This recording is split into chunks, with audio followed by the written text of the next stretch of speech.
بالله من الشيطان الرجيم بسم الله الرحمن الرحيم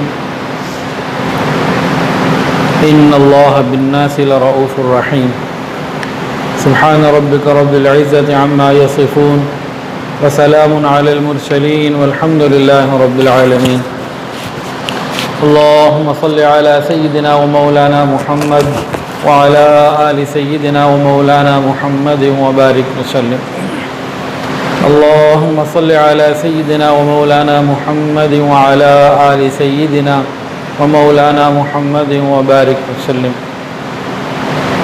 اللهم صل على سيدنا ومولانا محمد وعلى آل سيدنا ومولانا محمد وبارك وسلم اللہ رب العزت کی بے شمار صفات ہیں.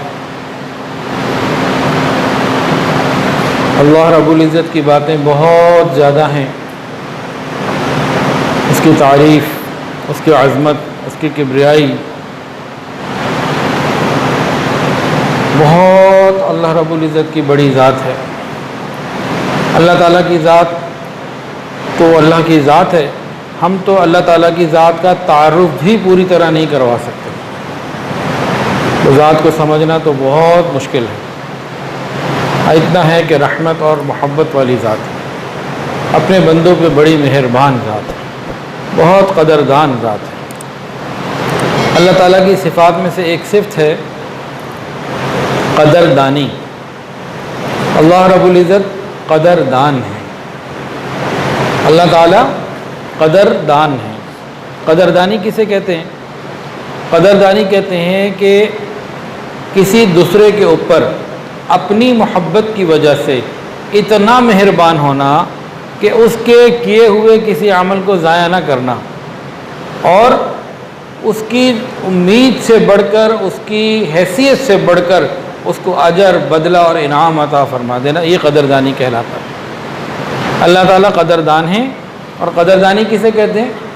قدردانی کہتے ہیں کہ اپنی محبت کی وجہ سے دوسرے کے اوپر اتنا مہربان ہونا کہ اس کے کیے ہوئے کسی عمل کو ضائع نہ کرنا، بلکہ اس کی امید سے اور اس کے عمل سے بڑھ کر اس کو اجر، بدلہ اور ثواب عطا فرما دینا، یہ قدردانی کہلاتا ہے.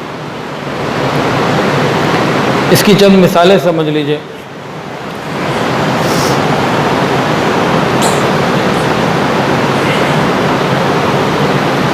قرآن مجید میں اللہ فرماتے ہیں ان اللہ بالناس لرؤوف الرحیم. اللہ اپنے بندوں پہ بہت مہربان ہے، رؤوف الرحیم ہے. اور ایک جگہ فرماتے ہیں انی لا اضیع عمل عامل منکم من ذکر او انثی، کہ ہم کسی کے بھی عمل کو ضائع نہیں ہونے دیتے. بڑا عمل یا چھوٹا عمل نہیں، بڑا ہو یا چھوٹا. فمن یعمل مثقال ذرۃ خیرا یرہ، بہت چھوٹا سا بھی کوئی عمل لے کر آئے گا تو اللہ کے ہاں اس کو پائے گا. یہ اللہ تعالیٰ کے اعلانات ہیں، مہربانیاں ہیں. دنیا میں جو بادشاہ ہوتے ہیں نا، ان کی چاہت یہ ہوتی ہے کہ ہم بڑے ہیں، ہمارے پاس تحفے بھی بڑے آئیں. اگر کوئی ملک کے صدر، وزیر اعظم کے پاس یا کسی ملک کے بادشاہ کے پاس کوئی ملنے جائے اور اس کو جا کے 2 روپے ہدیہ کرے کہ جی میں آپ کے لیے 2 روپے لے کر آیا ہوں، وہ کیا محسوس کرے گا؟ ناراض ہو جائے گا. تم نے جو فقیر سمجھا ہوا. تو بڑے یہ چاہتے ہیں کہ ہم بڑے ہیں تو ہمارے لیے تحفے بھی بڑے آئیں. اور اللہ رب العزت تو بادشاہوں کے بادشاہ ہیں. لیکن قدردانی اور مہربانی اتنی ہے کہ کوئی اللہ کے راستے میں 1 روپیہ بھی خرچ کرتا ہے تو اللہ تعالیٰ فرماتے ہیں کہ اس کا اجر تم پاؤ گے، اس کو لکھا ہوا پاؤ گے، اس کا بدلہ تمہیں ملے گا. پھر اس کو بڑھاتے ہیں حتیٰ کہ جتنا اخلاص ہوتا ہے اس حساب سے وہ بڑھتا چلا جاتا ہے. یہ قدردانی نہیں ہے تو اور کیا ہے؟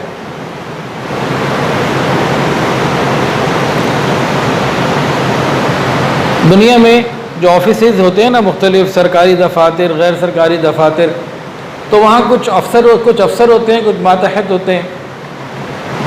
تو عام طور سے یہ ہوتا ہے کہ کسی بڑے آفیسر کو اگر کوئی لیٹر ٹائپ کروانا ہو نا، تو وہ کیا کہتا ہے کہ بھئی اس مضمون کے اوپر لیٹر ٹائپ کر کے لے کر آؤ. اب جو ٹائپسٹ ہوتا ہے نا، وہ جاتا ہے اور ایک مضمون لے کے آگے پیش کر دیتا ہے۔ اب جیسے ہی آفیسر اس کو دیکھتا ہے تو وہ اس کو کہتا ہے نہیں یہ پیراگراف مجھے پسند نہیں آیا، یہاں یہ غلطی ہے، یہاں یہ کمی ہے، یہاں یہ ہے، یہاں وہ ہے۔ اس کو کہتے ہیں نہیں ٹھیک کر کے لاؤ۔ پھر وہ ٹھیک کر کے لاتا ہے، پھر دیکھتا ہے کہ نہیں ابھی یہ غلطی اور ہے، اب دوبارہ جاؤ۔ تو ایک لیٹر کو سائن کرنے سے پہلے وہ بعض مرتبہ کئی دفعہ بھیجتا ہے، جاؤ بھائی دوبارہ لاؤ، دوبارہ لاؤ، دوبارہ لاؤ، یہ ٹھیک کرو، یہ ٹھیک کرو، یہ ٹھیک کرو۔ عام طور سے کوئی بھی افسر ایسا نہیں کرتا کہ غلطیوں بھرے لیٹر کے اوپر وہ خود ہی جو ہے نا وہ غلطیوں کی اصلاح کر دے اور کہ بس ٹھیک ہے میں نے سائن کر دیا تو بات پوری ہو گئی۔ بار بار لکھوا کے لاتے ہیں کہ نہیں صاف ستھرا ہو، صحیح ہو، ہر لحاظ سے پورا ہو۔ تو یہ تو ایک عام سے افسر کی بات ہے۔ اللہ رب العزت و اللہ رب العزت ہیں۔ اگر اللہ رب العزت بھی اسی طرح کا معاملہ رکھتے ہمارا کیا بنتا کہ اس بندے نے کئی دفعہ محنت کی، کئی دفعہ لیٹر لکھا، ایک لیٹر فائنل ہوا، کئی لیٹر ضائع ہو گئے، کئی پیپر ضائع ہو گئے، وقت لگا، انک لگی، محنت لگی، دماغ لگا، تو چیزیں وہ ضائع ہوتی گئیں، ایک قبول ہو گیا۔ اب اللہ رب العزت تو اللہ رب العزت ہیں۔ آداب شاہانہ کا تقاضا تو یہ تھا کہ اللہ رب العزت ہم سے یہ تقاضا رکھتے کہ میرے بندوں تم نے میری عبادت کرنی ہے، ایسی عبادت کرنا کہ اس میں کسی قسم کی کوئی کمی نہ ہو، میری شان کے مطابق ذرا عبادت کرنا۔ مثلا نماز پڑھنی ہے، اب ہم نماز پڑھ رہے ہیں، نماز پڑھتے پڑھتے ہی بھول ہی گئے کہ رکعت کون سی ہے، تیسری رکعت میں، چوتھی میں ہے، کون سی رکعت میں۔ اب آداب شاہانہ کا تقاضا تو یہ بنتا تھا کہ اس بندے کو یہ کہا جاتا میرے بندے تم میرے سامنے کھڑے ہو کے میرے سے غافل ہے، کھڑا میرے سامنے اور غافل بھی مجھ سے، یہ تجھے یہی نہیں پتہ تیری رکعت کون سی ہے۔ تو فرشتے پیچھے کھڑے ہوتے، دو جوتے لگاتے، تو شرم نہیں آتی تجھے؟ لیکن اللہ نے ایسا معاملہ نہیں کیا۔ اچھا اور دیکھیں کیا معاملہ ہوا، ایک آدمی بھول گیا 3 رکعتیں کہ 4۔ اب شریعت اگر چاہتی تو یہ حکم دے سکتی تھی نا، اس نماز کو توڑو، نئے سرے سے وضو کر کے آؤ، دوبارہ پھر پڑھو، ہمیں نہیں قبول۔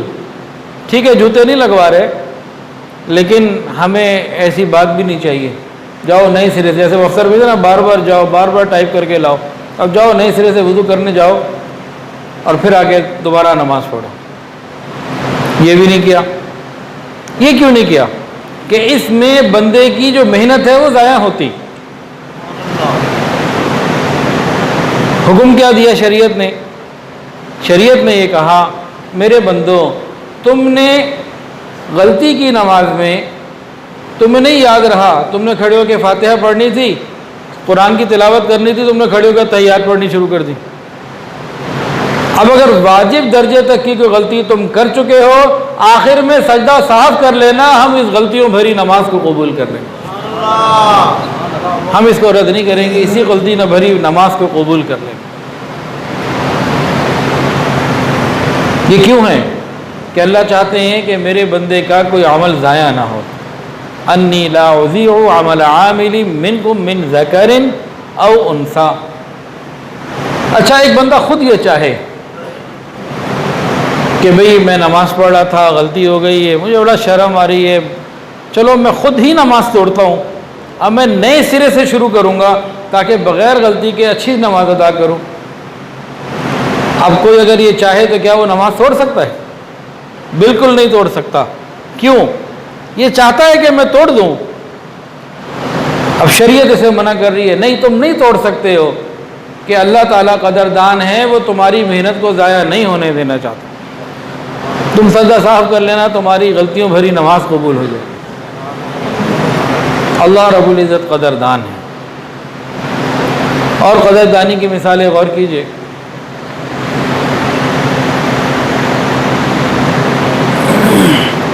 اللہ تعالیٰ کسی بندے کا کوئی عمل ضائع نہیں کرتے، بلکہ واقعات پیش کرنے سے پہلے ایک اور بات عرض کر دوں۔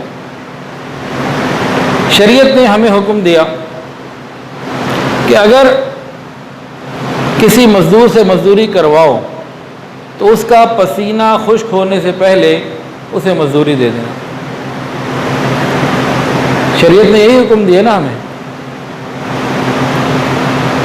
تو جو پروردگار ہم سے یہ ڈیمانڈ رکھتے ہیں، فرماتے ہیں کہ تم میرے بندوں سے اگر مزدوری لو تو میرے بندوں کا حق فوراً ادا کرو۔ تو اگر کوئی بندہ اللہ کے لیے مزدوری کرے گا، دین کا کام کرے گا، اللہ کی رضا کے لیے کچھ کرے گا، تو وہ عظیم پروردگار اس بندے کو کتنی جلدی بدلہ عطا فرمائیں گے اور کتنا زیادہ عطا فرمائیں گے۔ بندے کے پاس تو دینے کے لیے کبھی پیسے ہوتے ہیں، کبھی نہیں بھی ہوتے۔ بھئی مدرسے کا کام ہے، جیسے یہاں بھی چیزیں نظر آ رہی ہیں، کام ہونے والے ہیں، تو مزدوری تو بلا لی، پیسے بھی کبھی ہوتے ہیں کبھی نہیں ہوتے، انتظار ہوتا ہے جی پیسے آئیں گے تو دے دیں گے۔ تو بندوں کے معاملات تو اس طرح اوپر نیچے چلتے رہتے ہیں، لیکن وہ پروردگار عالم لہو مقالید السماوات والارض، لہو ما فی السماوات وما فی الارض، زمین و آسمان سب اس کا ہے، زمین و آسمان میں خزانوں کی چابیاں اس کے پاس، وہ کتنی جلدی دے گا اور کتنا زیادہ دے گا۔ تو اللہ رب العزت قدردان ہے۔ تو ہمیں چاہیے کہ اللہ رب العزت کی قدردانی کی اس صفت سے ہم بھرپور فائدہ اٹھائیں، بھرپور فائدہ اٹھائیں۔ اب چند مثالیں قدردانی کی سن لیتے ہیں۔ اماں حاجرہ رضی اللہ تعالی عنہ، ان کو حضرت ابراہیم علیہ السلام ایک جگہ چھوڑ گئے، بواد غیر ذی زرع عند بیتک المحرم، ایک ایسی جگہ بیت اللہ کے قریب جہاں نہ جینے کو پانی نہ پینے کو پانی، وہاں چھوڑ گئے۔ چھوٹا بچہ ہے، حضرت اسماعیل علیہ السلام ساتھ ہے، ایک خیمہ لگا دیا، کچھ کھانے پینے کے سامان جو تھا وہ دے دیا، تشریف لے گئے۔ پیچھے کیا ہوا؟ جو کھانے پینے کا سامان تھا ختم ہو گیا۔ اب بچہ بھوک سے اور پیاس سے بلبلا رہا ہے، پریشان ہے، ماں تڑپ کے بے چین ہوتی ہے، کبھی صفا کی چوٹی پہ جاتی ہے، کبھی مروہ کی جاتی ہے، اور ادھر سے ادھر ادھر سے ادھر دوڑ لگا رہی ہے کہ کسی طرح کچھ انتظام ہو جائے۔ پھر اللہ نے آب زمزم کا سلسلہ جاری کیا۔ اس وقت اگر ہم غور کریں، ایک ماں کو کیا چاہیے تھا؟ اپنے بیٹے کے لیے کچھ غذا کا انتظام چاہیے تھا، اتنا ہی تھا نا۔ ماں نے طلب دکھائی، کوشش کی، جد و جہد کی، اللہ تعالیٰ نے فضل فرما دیا اور پانی کا کنواں نکل آیا۔ اگر یہ کنویں کی جگہ ایک مشکیزے میں پانی آ جاتا تو ہم سمجھتے نا کہ ہاں دعا قبول ہو گئی۔ یا اگر کنواں ہی اللہ تعالیٰ نے دینا تھا تو ایسا کنواں دیتے جو ان ماں بیٹی کی زندگی میں کام آتے رہتا، جب تک اماں حاجرہ اور اسماعیل علیہ السلام زمین پہ تھے، زندہ تھے، ان کو ملتا رہتا، اور ان کو ان کے جانے کے بعد ختم کر دیا جاتا۔ تب بھی ہم کیا کہتے ہیں کہ لمبی قبول ہو گئی۔ وقتی ضرورت، وقتی بھوک کے لیے مانگا تھا نا، اللہ نے زندگی بھر کے لیے عطا کر دیا تو لمبی قبول ہو گئی نا بات۔ مانگنے والی نے ایک بچے کے لیے مانگا، اپنے لیے مانگا، ایک بچے کے لیے، 2 لوگ تھے ٹوٹل جن کے لیے مانگا گیا، دینے والے نے اتنی دین دے دی کہ اس وقت بھی دنیا کے لوگ 5500 یا 5000 سال کے بعد بھی اربوں نہیں، اللہ کروڑوں نہیں، اربوں لوگ آب زمزم پی چکے ہیں۔ اس مجمع میں بھی ہو سکتا ہے کچھ لوگ ایسے موجود ہوں جنہوں نے حج یا عمرہ تو نہ کیا ہو لیکن آب زمزم یہاں پیا ہو۔ یہ تو ایک ماں کی طرف ایک بیٹے کے لیے آیا تھا۔ بیٹھ جائے۔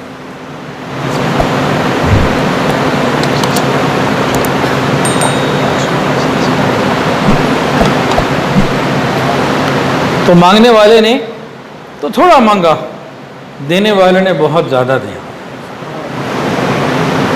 ایک اور واقعہ سن لیجئے۔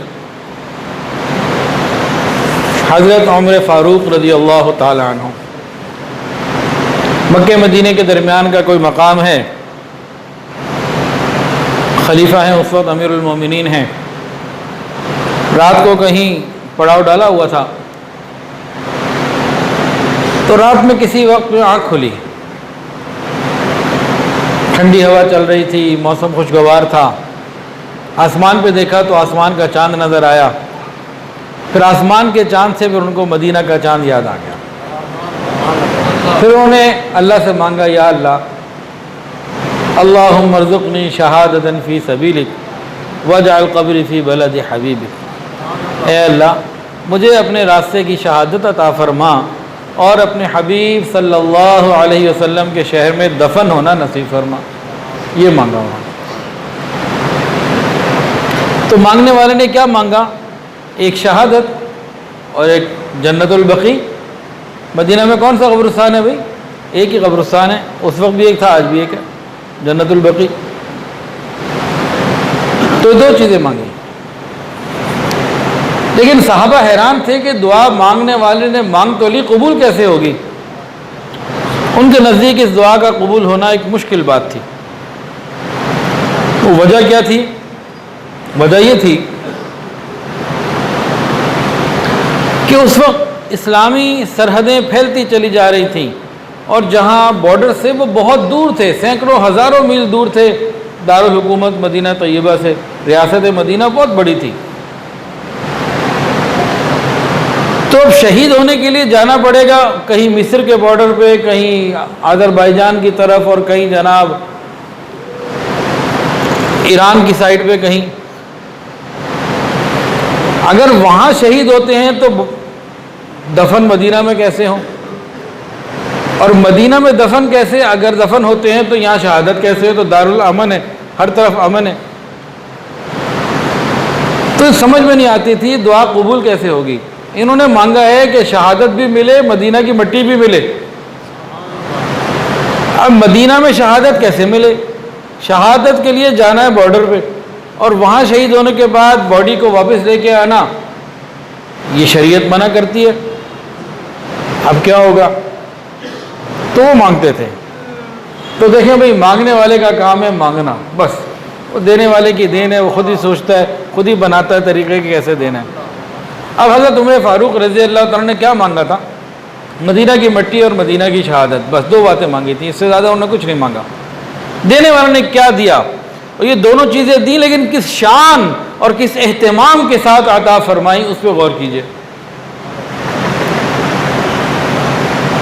اگر وہ مدینہ کی کسی گلی میں کسی پہاڑ کی چوٹی پہ شہید ہو جاتے تو شہادت ہو جاتی کہ نہ ہوتی؟ بتائیں، مل جاتی نا. لیکن اللہ رب العزت نے ان کو وضو کی حالت میں، نماز کے اندر، احسان کی کیفیت میں، مصلی رسول کے اوپر ریاض الجنہ میں شہادت عطا فرمائی. کتنی اللہ نے مہربانی فرمائی. مانگنے والے نے تو صرف ایک بات مانگی، اللہ نے کتنی نسبتیں اور جمع کر دی، کتنی عظمتیں اور جمع فرما دی. پھر مانگنے والے نے مدینہ کی مٹی مانگی تھی. جس طرح اور صحابہ، امہات المومنین اور اہل بیت جنت البقیع کے اندر دفن ہیں.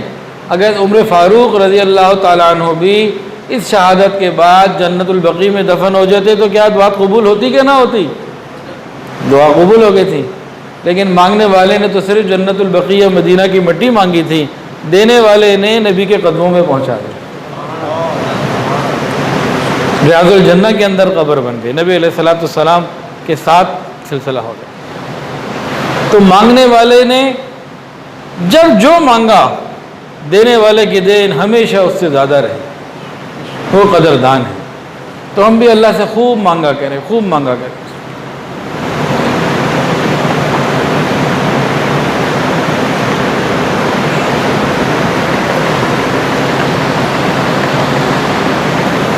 مانگنے میں کمی نہ ہونے دے. آج ہمارے اندر نہ ایک فیشن آ گیا ہے، یا بیماری آ گئی ہے، یا پتہ نہیں کیا چیز آ گئی ہے. وظیفہ بتائیں جی، ہر چیز کا وظیفہ پوچھتے ہیں. دعا مانگنا بھول گئے، دعائیں نہیں ہم مانگتے.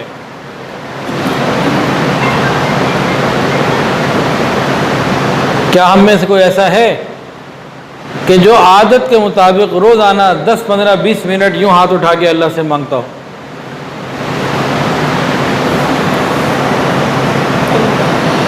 آج تو ہم اللہ سے بھی نہیں مانگتے.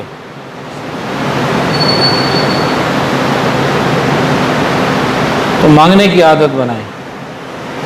یاد رکھیے، توجہ سے اس جملے کو سن لیجئے، لکھ لیجئے، دل کے کانوں سے سنیے، دلوں کی تختی پہ نوٹ کر لیجئے اس کو۔ کل قیامت کے دن، کل قیامت کے دن کوئی بندہ اللہ تعالیٰ کے حضور کھڑے ہو کر یہ نہیں کہہ سکتا اللہ میں نے آپ سے مانگا تھا اور مجھے نہیں ملا۔ اللہ تعالیٰ کی غیرت یہ بات گوارا نہیں کرے گی۔ ایک حقیر سا بندہ قیامت کے میدان میں کھڑے ہو کے اللہ سے کہتے اللہ میں نے مانگا مجھے نہیں ملا، یہ نہیں ہو سکتا۔ جو ہم مانگتے ہیں وہ ضرور مل کے رہتا ہے، کیفیت کا فرق ہوتا ہے، کبھی وہی مل جاتا ہے، کبھی اس سے بہتر مل جاتا ہے، کبھی ہماری مانگی ہوئی دعا کے بدلے اللہ ہمیں کسی تکلیف پریشانی سے بیماری سے بچا لیتے ہیں، اور کبھی ہماری کسی مانگی ہوئی دعاؤں کو ہمارے ہی لیے ذخیرہ بنا کر قیامت کے دن اس کا بدلہ عطا فرما دیتے ہیں۔ لیکن یہ نہیں ہو سکتا کہ قیامت کے دن بندہ اللہ کو یوں کہہ دے اللہ میں نے تو مانگا تھا مجھے تو ملا ہی نہیں، یہ نہیں ہو سکتا۔ تو آج کل ہم وظیفوں کے بڑے تلاش میں رہتے ہیں، نماز پڑھیں نہ پڑھیں، سود بھی کھائیں، جھوٹ بھی بولیں، دھوکہ بھی دیں، بہنوں کی وراثت کا حق بھی مار لیں، ماں باپ کو بھی دکھ پہنچائیں، نامحرموں سے بات بھی کریں، سب کچھ ہم کرتے رہیں، پھر کوئی پریشانی آ جائے تو بجائے توبہ استغفار کے وظیفوں پہ لگے رہیں، تو یہ نامکمل بات ہے۔ اصل ہے توبہ اور استغفار، گناہوں کو چھوڑنا۔ اس کے بعد دو وظیفے سن لیجئے، پھر بات مکمل کر لیتا ہوں۔ دونوں وظیفوں کے اندر اس بات کی کوشش ہو جائے کہ ہم توبہ استغفار ضرور کریں، معافی اللہ سے ضرور مانگیں، جس وجہ سے رکاوٹ آئی ہوئی ہے اس رکاوٹ کو توبہ سے دور کریں۔ دو وظائف ہیں، دونوں ہی دربار نبوی سے آئے ہوئے ہیں۔ یہ کسی عامل بنگالی اور وہ دروازوں پہ دیواروں پہ لکھا ہوتا ہے نا، تو اس طرح کے نہیں ہیں، یہ نبی علیہ السلام کے بتائے ہوئے وظائف ہیں۔ ہر حاجت کے لیے، ہر پریشانی کے لیے، ہر غم کے لیے، ہر تکلیف کے لیے، ہر خواہش کے لیے، تمام چیزوں کے لیے ہر تمنا پوری ہوگی جی۔ یہ گارنٹی کسی عامل بنگالی کی نہیں ہے، یہ حدیث کے اندر یہ بات ہے۔ دو باتیں ہیں، پہلا ایک واقعہ ہے اور اسی میں وہ عمل بھی موجود ہے۔ اس عمل کا نام ہے 2 رکعت نفل صلاۃ الحاجت پڑھ کے دعا کرنا۔ 2 رکعت نفل پڑھ کے سلام پھر لے اور پھر دعا کرے، یہ ہے وظیفہ۔ ہمیں ایسے وظائف ذرا اتنے پسند نہیں آتے، ہمیں ذرا کچھ اور مسالے دار قسم کی چیزیں چاہیے ہوتی ہیں۔ اچھا جی، واقعہ کیا ہے؟ حضرت انس رضی اللہ تعالی عنہ کا ایک باغ تھا، بڑا باغ تھا۔ تو ایک مرتبہ وہ سروے کرنے کے لیے اپنے باغ میں آئے، تو جو باغ کا تو ذمہ دار تھا نا، نگران، اس نے کہا حضرت بہت دن ہو گئے بارش نہیں ہوئی، بڑی پریشانی ہے، اور بڑا فصل کا، کھیتوں کا یا وہ جو فروٹ وغیرہ ہوتے ہیں پھلوں کا نقصان ہوگا، تو پانی نہیں۔ تو حضرت نے کیا کیا؟ حضرت فرمایا پانی لے کر آؤ۔ پھر سنت کے مطابق اچھے طریقے سے وضو کیا، اس کے بعد 2 نفل پڑھ کے دعا مانگی۔ دعا مانگنے کے بعد اپنے اس خادم کو کہا دیکھو بھئی بارش ہوئی، بادل نظر آئے؟ وہ باہر گیا، کہتا نہیں بادل کوئی نہیں۔ پھر آپ نے کیا کیا؟ دوبارہ 2 نفل پڑھے، وضو تو تھا، پھر دعا مانگی، کہا دیکھو اب آئے بادل، اور پھر گیا، پھر کوئی بادل کوئی نہیں۔ پھر تیسری مرتبہ کر کے پھر بھیجا، نے کہا کوئی نہیں۔ کئی مرتبہ اسی طرح کرتے رہے، 2 نفل پڑھتے رہے، دعا مانگتے رہے، اسے بھیجتے رہے۔ پھر ایک مرتبہ آ کے اس نے کہا حضرت آسمان پورا صاف ہے، پرندے کے پر کے سائز کے مطابق چھوٹا سا بادل مجھے نظر آیا ہے۔ حضرت نے یہ سنا، انہوں نے پھر 2 نفل پڑھ کے مانگنا شروع کر دیا۔ اتنی دیر میں بادل آ گئے اور جناب بارش شروع ہو گئی، موسلا دھار بارش شروع ہو گئی۔ اب بارش برس رہی ہے۔ حضرت نے اپنے اس خادم کو کہا کہ دیکھو بھائی وہ جو گھوڑا ہے نا تیز رفتار، جاؤ اس کے اوپر بیٹھو اور چکر لگا کے اور مجھے آ کے بتاؤ کہاں کہاں تک بارش ہو رہی ہے، کتنی کتنی دور تک بارش ہو رہی ہے۔ وہ نوجوان گیا اور واپس آ کے کہا حضرت اللہ کی قسم صرف ہمارے ہی رقبے میں بارش ہو رہی ہے اور کہیں نہیں ہو رہی۔ جہاں جہاں تک ہمارا رقبہ ہے بارش ہے اس کے برابر میں ایک بوند بھی نہیں. تو کوئی حاجت پریشانی ہے بس نفل پڑھ پڑھ کے اللہ سے مانگیں. یہ وہ وظیفہ ہے جو حضور نے بھی خود کیا. حدیث میں بات موجود ہے, آپ کو کوئی حاجت پریشانی پیش آتی ہے آپ نفل پڑھ کے اللہ سے مانگیں. ایک اور وظیفہ بھی سن لیجئے, اس میں میرے نزدیک ہم یہ کر لیا کریں کہ ہر نماز کے بعد سورہ توبہ کی آخری دونوں آیات 7 مرتبہ پڑھ لیا کریں. کوئی حاجت, کوئی پریشانی, کوئی غم, کوئی تکلیف, کوئی بیماری, کوئی ضرورت, کوئی خواہش, ہر جگہ یہ ایک فائدہ دے گی انشاءاللہ تعالی. عمل میں لائیے. وظیفہ کیا ہے؟ ہر نماز کے بعد سورہ توبہ کی آخری دونوں آیات پوری پڑھ لیجئے. لقد جاءکم رسول من انفسکم عزیز علیہ ما عنتم حریص علیکم بالمؤمنین رؤوف الرحیم فإن تولوا فقل حسبی اللہ لا الہ الا ہو علیہ توکلت وہو رب العرش العظیم. یہاں ایک بات میں عرض کر دوں, حدیث میں ہر نماز کے بعد 7 دفعہ پڑھنے کا نہیں ہے. حدیث میں تو کثرت سے پڑھنے کا ہے, لیکن ہم یہ ترتیب بنا لیں تو ہمارے لیے بہت آسانی ہو جائے گی. اس کی بے پناہ برکتیں ملیں گی. ہر نماز کے بعد 7 دفعہ پڑھ لیجیے. واقعہ اس کے ساتھ کیا ہے؟ واقعہ یہ ہے, ایک صحابی نبی علیہ السلام کے بعد مدینہ میں حاضر ہوئے. یا رسول اللہ, میرے بیٹے کو مکہ والوں نے پکڑا ہوا ہے, جکڑا ہوا ہے, چھوڑتے نہیں, باندھ کے رکھا ہوا ہے زنجیروں سے, کچھ پڑھنے کے لیے بتا دیں. آپ نے بتا دیا ان سے, کہو حسبی اللہ لا الہ الا ہو علیہ توکلت وہو رب العرش العظیم. اسی طرح یہ دونوں آیتوں کا بھی سلسلہ ہے. فرمایا کہ بھئی جاؤ اس کو یہ پیغام دے دو کہ یہ پڑھا کرے. انہوں نے پڑھنا شروع کر دیا. کچھ دنوں کے بعد کیا ہوا کہ وہ جو ان کی رسیاں تھیں, جو زنجیریں تھیں, وہ کھل گئیں. جب باہر نکلے تو کوئی دشمن, کوئی بندہ نہیں. تو اگر یہ اس وقت اکیلے پیدل بھی مدینہ کے لیے نکل جاتے تو وظیفہ تو پورا ہو گیا تھا, کام تو پورا تھا, مقصد تو پورا ہو گیا تھا.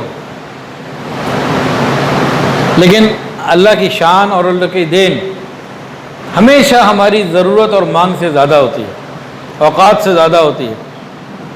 بیڑیاں کھل گئیں, جو زنجیریں تھیں, رسیاں جو کھل گئیں. اب یہ اگر وہاں سے خاموشی سے نکلتے, کوئی دشمن ان کو نہ دیکھ پاتا, اور یہ کسی طریقے سے پیدل مدینہ پہنچ جاتے, تو کیا یہ بات پوری ہو چکی تھی کہ نہ ہو گئی تھی نا, کہ اتنی آسانی ہو گئی. تو مانگنے والے نے تو بس ایسے ہی مانگا تھا نا کہ کسی طرح جان ان سے خلاصی ہو جائے. دینے والے نے کیا دیا؟ دینے والے نے یہ دیا کہ جب وہ باہر نکلے تو بندہ ہی کوئی نہیں دشمن کا. پھر اونٹ نظر آیا, سواری کے لیے انہیں اونٹ مل گیا. پیدل کیوں جانا, اونٹ پہ چلتے. اونٹ پہ بیٹھے چلنے کے لیے تو بکریوں کا بہت بڑا ریوڑ بھی موجود تھا, اس کو بھی ساتھ ہی لے لیتے. تو ایک اکیلے صحابی اونٹ پر سوار ہو کر بکریوں کا بہت بڑا ریوڑ مال غنیمت کے طور پر لے کے مدینہ پہنچ گئے. انہوں نے تو فقط اتنا مانگا تھا کسی طرح میرا بیٹا میرے پاس آ جائے, روکھی سوکھی کھا لیں گے, اپنے پاس تو ہونا. لیکن اللہ نے اتنی شان کے ساتھ واپس لوٹایا کہ سواری بھی عطا کی, مال غنیمت بھی عطا کیا. تو بس اللہ تعالیٰ قدردان ہیں, ہم اللہ کی قدردانی سے فائدہ اٹھائیں, ڈٹ کے مانگیں, خوب مانگیں, اور صرف اسی سے مانگیں, بار بار مانگیں. انشاءاللہ العزیز وہ ضرور عطا فرمائیں. ہماری سوچ, ہماری مانگ, ہماری امید, ہماری اوقات, ہر چیز سے بڑھ کر وہ عطا فرمانے والے ہیں, وہ دے کر خوش ہونے والے ہیں. وآخر دعوانا ان الحمد للہ رب العالمین.